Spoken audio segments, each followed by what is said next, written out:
Assalamualaikum warahmatullahi wabarakatuh. Perkenalkan, nama saya Muhammad Hadi Wijaya dengan NIM 471900184. Di sini saya akan mendokumentasikan proses menyusun tabulasi data, baik data primer dan data sekunder, serta menguji kualitas data tersebut menggunakan SPSS dan didokumentasikan melalui video dan diupload di media online, di mana platformnya adalah YouTube. Tugas ini ditujukan untuk memenuhi tugas besar 1 dari mata kuliah Statistik Bisnis plus Praktikum. Untuk tahap pertama, saya akan menginput atau menyusun tabulasi dari data primer ke dalam Microsoft Excel. Saya akan membuka Microsoft Excel terlebih dahulu. Karena dirasa akan menguras banyak waktu, proses penyusunannya akan saya percepat. Silakan disimak.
Nah, setelah selesai proses membuat atau menyusun tabulasi data primer, selanjutnya kita mulai akan menginput tabulasi data primer ini ke aplikasi SPSS.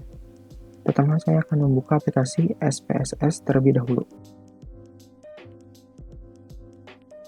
Nah, setelah terbuka, selanjutnya kita akan menginput semua data yang telah kita buat di Excel ke dalam SPSS. Dalam proses ini akan saya cepat.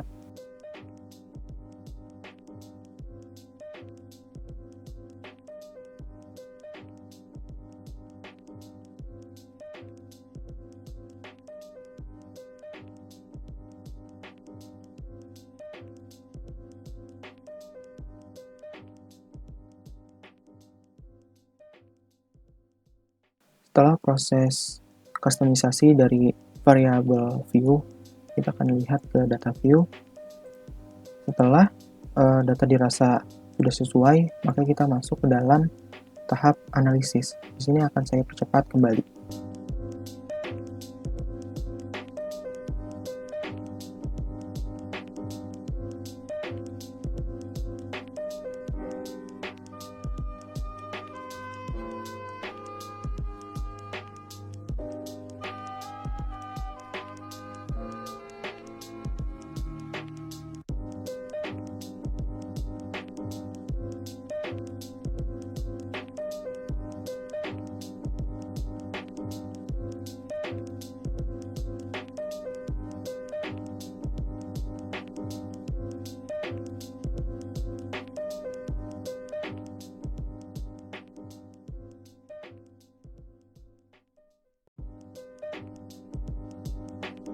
Setelah itu, jangan lupa untuk menyimpan juga file Excel yang sebelumnya.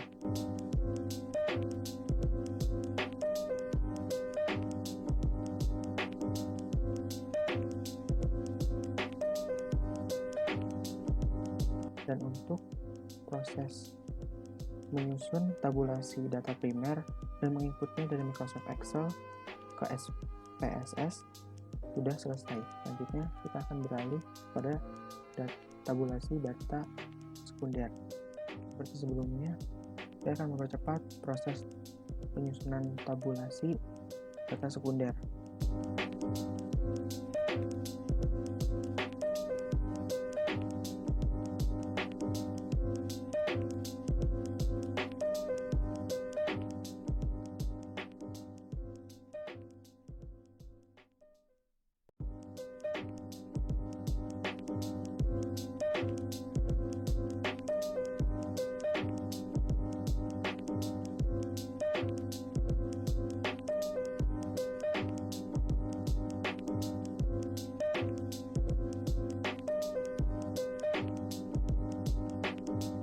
Berikut adalah tabulasi dari data sekunder.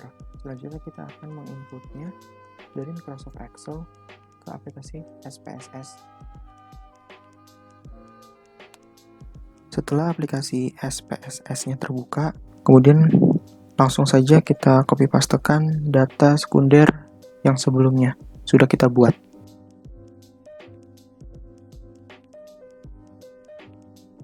Selanjutnya saya akan mempercepat proses di mana saya akan menyesuaikan variable view-nya untuk mempersingkat waktu.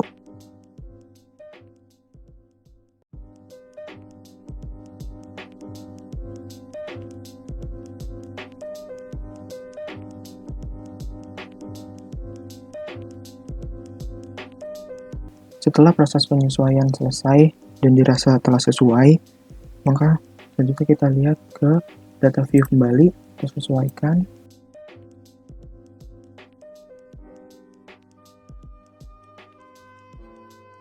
Jangan lupa untuk disimpan.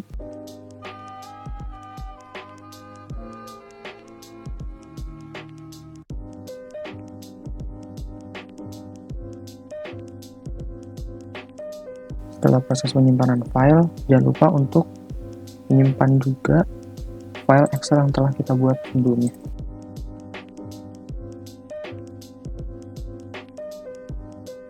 Dengan ini, maka proses penyusunan tabulasi data primer dan sekunder pada Microsoft Excel yang kemudian dilanjut proses menginput tabulasi data tersebut ke aplikasi SPSS dinyatakan selesai. Berikut adalah analisis hasil dari uji validitas dan reliabilitas yang telah saya buat, di mana nilai rasio saya sesuaikan dengan menggunakan acuan Airtable seperti yang telah terlihat, di mana rumusnya adalah DF atau Degree of Freedom sama dengan N, yaitu jumlah total responden dikurangi dengan 2. Untuk data yang saya gunakan, nilai N menunjukkan kapasitas sebesar 15 responden. Kemudian perhitungannya menjadi DF sama dengan 15 dikurang 2 sama dengan 13. Dan untuk DF 13 rasionya adalah 0,514. Berikut adalah hasil analisis dari uji validitas variabel PEL, di mana dapat ditarik kesimpulan bahwa melalui penjabaran mengenai tabel di atas terlihat bahwa pelayanan yang diberikan terhadap pelanggan yang tertera pada hasil pengujian dari validitas data dinyatakan sudah memenuhi dari syarat yang ditentukan, di mana nilai Pearson correlation atau tabel hitung diperoleh angka yang lebih besar dan melebihi batas Airtable senilai 0,514. Dengan hasil yang demikian, kesimpulan yang dapat diambil berdasarkan penelitian yang dilakukan menggunakan data kuesioner dinyatakan valid. Berikut adalah hasil analisis dari uji validitas variabel KEP, di mana dapat ditarik kesimpulan bahwa melalui penjabaran mengenai tabel di atas, terlihat bahwa kepuasan yang pelanggan rasakan dan tertera pada hasil pengujian dari validitas data dinyatakan sudah memenuhi dari syarat yang ditentukan, di mana nilai Pearson correlation atau tabel hitung diperoleh angka yang lebih besar dan melebihi batas Airtable senilai 0,514. Dengan hasil yang demikian, kesimpulan yang dapat diambil berdasarkan penelitian tersebut menggunakan data kuesioner dinyatakan valid. Selanjutnya adalah hasil uji reliabilitas variabel PL, di mana Crunchbench alfanya 0,752 dan N of items-nya 5. Selanjutnya ada juga hasil dari uji reliabilitas variabel KEP dengan Crunchbench alpha 0,723 dengan N of items adalah 5.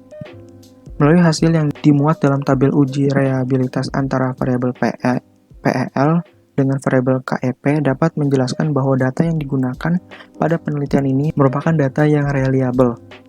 Hal ini disebabkan nilai atau skor Crunchbench alpha dari setiap variabel menunjukkan nilai yang lebih besar dari yang telah ditentukan berdasarkan Airtable, di mana nilai tersebut sebesar 0,60. Dengan demikian, data yang tersedia tersebut dapat dan telah sesuai untuk digunakan dalam pelaksanaan sebuah penelitian. Demikianlah akhir dari proses dokumentasi yang telah saya lakukan. Kurang lebihnya saya mohon maaf. Terima kasih. Wassalamualaikum warahmatullahi wabarakatuh.